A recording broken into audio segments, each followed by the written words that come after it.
Welcome to the Fun Astrology and Merriman Market Analyst Saturday Financial Podcast. I'm Thomas Miller. Thanks for joining us. This is the free weekly newsletter that's published every weekend on MMAcycles.com.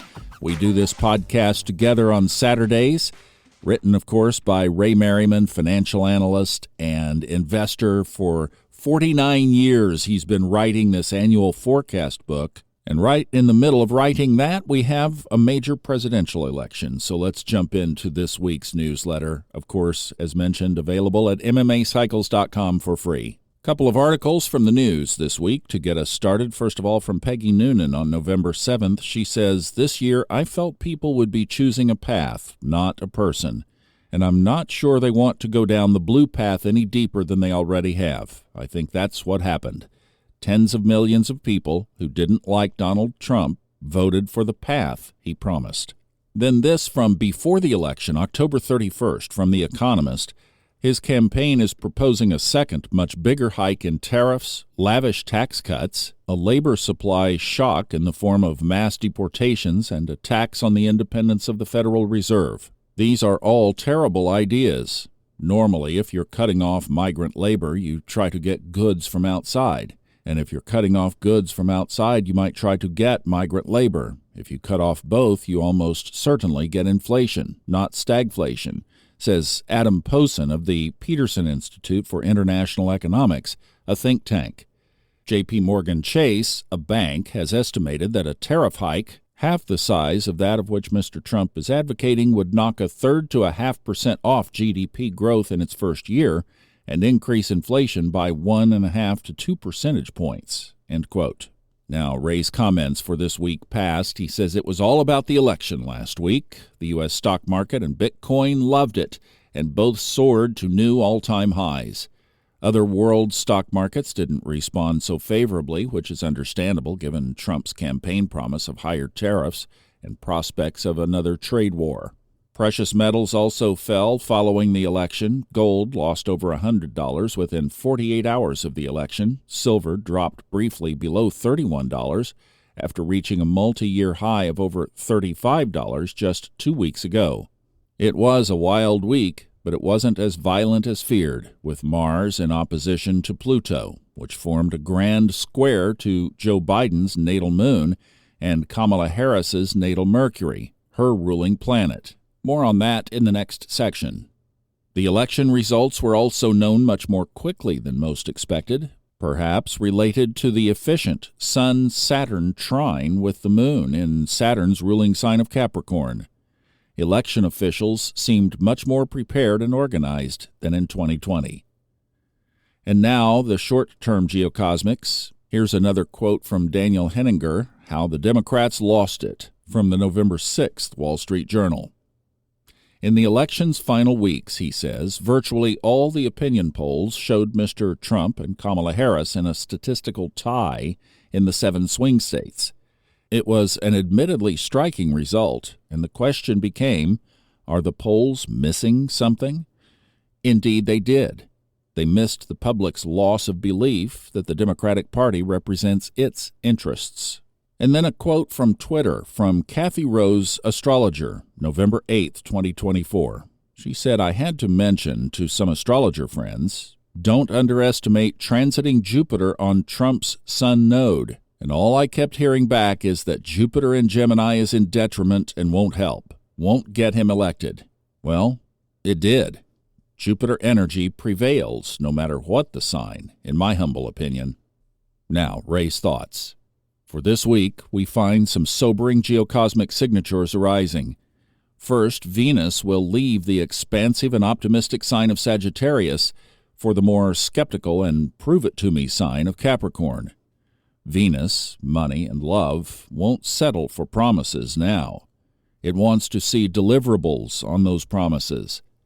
The dynamic is reinforced with Saturn, the ruler of Capricorn, turning direct on November 15th. Saturn stations are powerful level 1 signatures of a market reversal, plus or minus 10 trading days.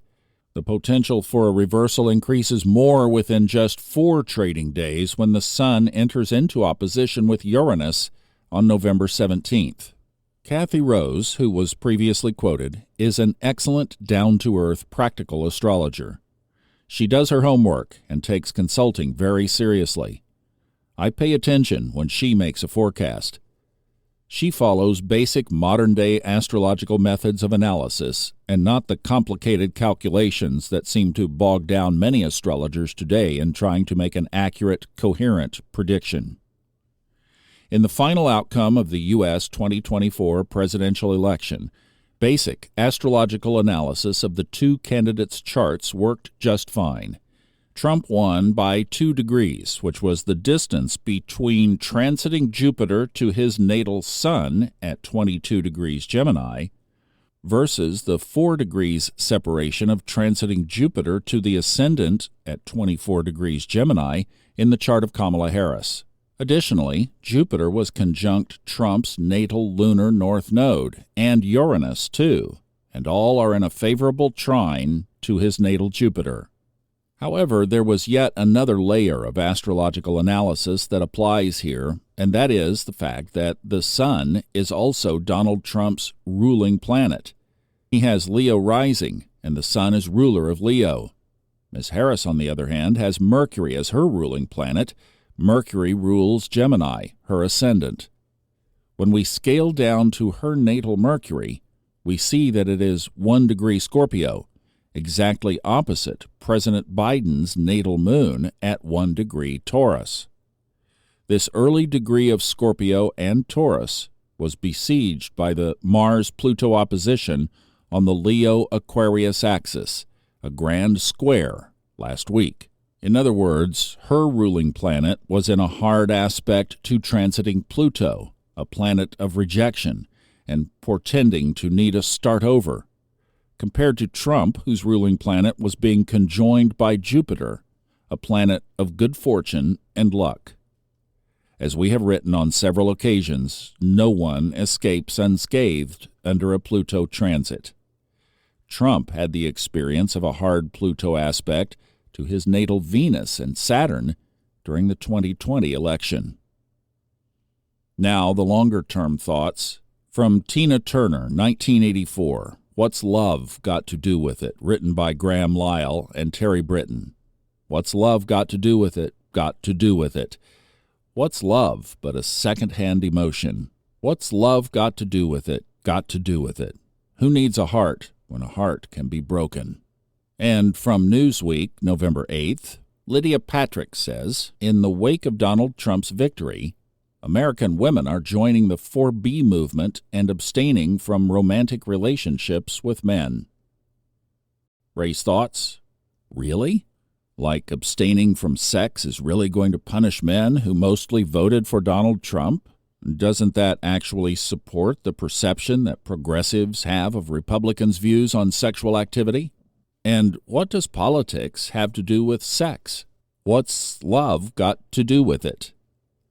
Maybe this relates to Pluto, which is deep sexual intimacy, moving into Aquarius, detachment, the quote-unquote machine. Or maybe society is moving into a deeper mental health crisis, with many unable to cope with reality, as Saturn, reality, moves towards its conjunction with Neptune of romance and illusion in 2025 and 2026. The election results open a new line of thinking. What role does Donald Trump, his visions, and forthcoming policies play in the Aries vortex era of 2025 to 2028, which is highly addressed in the upcoming Forecast 2025 book and audiobook? Mr. Trump is now the leader of the techno-renaissance, which makes sense given the involvement of his relationship with Elon Musk. He is now the leader in the movement towards a global digitalization of world currencies, given his support of Bitcoin, and his support of creating a strategic fund based on Bitcoin. He wants to make America the leader in space development. He supports Robert Kennedy's drive to transform the Food and Drug Administration and make it more aligned with promoting healthy diets for children and adults alike. These are all consistent with the positive implications of reform-minded Pluto moving into Aquarius and trine Uranus moving into Gemini, with their midpoint conjunct Saturn and Neptune conjoining at 0 degrees Aries, hence the Aries vortex. Trump's election is also consistent with the political cycle of boom and busts, as expressed in several of our webinars this year. That is, all Republican presidents since 1900 have overseen new all-time highs in the U.S. stock market. That cannot be said of Democrat presidents, although several have, but not all. And by the same token, all stock market crashes, i.e. losses greater than 26% since 1900, have occurred under Republican presidents. None have occurred under Democrats. The implication is that under Donald Trump, the U.S. stock market will first soar to new all-time highs, but by the end of his term, a stock market crash, by historical measures, has a high probability of happening too. This also fits with the geocosmic cycles overlapping in 2027 to 2029 that are discussed in the Forecast 2025 book coming out next month. So to all my conservative friends, readers, and listeners, I say congratulations on your victory last week. Enjoy, but don't gloat. Trump's approval rating is only 43% for a majority of Americans. This indicates that the election was more about rejecting the opposition than supporting the victor. If he is truly to unite the country as promised, his approval ratings need to exceed the majority of 50%. And to all my liberal friends, readers, listeners, I say please don't be despondent and unhinged. This is democracy at work, which many of you said was the reason for your vote. The nation has voted, not spoken, but voted, and the transition appears to be going smoothly, which you wanted but feared would not happen if the vote turned out differently. Trump has 4 years to accomplish his goals and, at the same time, unite the nation that is so divided right now. In actuality, he really only has 2 years, even 1 year, because there will be a midterm election in 2026 that demographically favors the Democrats. If he isn't doing the job well, even after 1 year, the complaints and campaign for 2026 will begin. The pressure will be on. The real question I think every American should be asking is this: do we want him to succeed? Do we want America to be the real leader of the free world again? Because he is the one the majority of voters have chosen to carry the Aries vortex banner into 2025 and 2026. This is the signature that will define the future of America's role in the world. This is the configuration that offers the promise to humanity into, and then hopefully out of, the abyss of division and polarity that otherwise brings us to the brink of civil war, or the war of the sexes, judging by the Newsweek article quoted previously. This is the configuration that holds the promise of the techno-renaissance that can uplift mankind to new heights, or an escalation of wars that threaten the lives of millions of inhabitants. And, like it or not, he is the one who either succeeds or fails in this turnaround, depending on the support or resistance of this nation and even the rest of the world.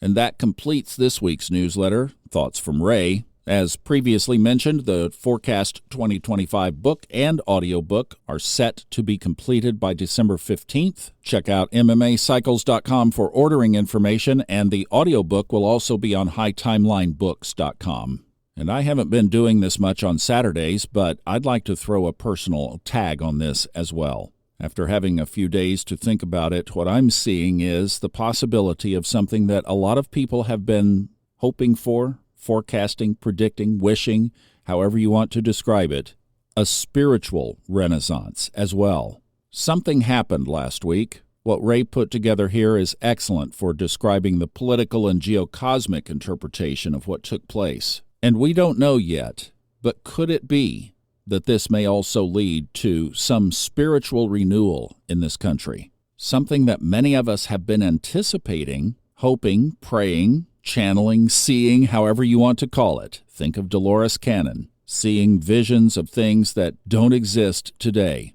And when we are hoping and wishing for something ahead, when the tea leaves start to align where it might be possible for it to take place, then is it not also our job to spot that shift and to do what we can do energetically and spiritually and stand for that change?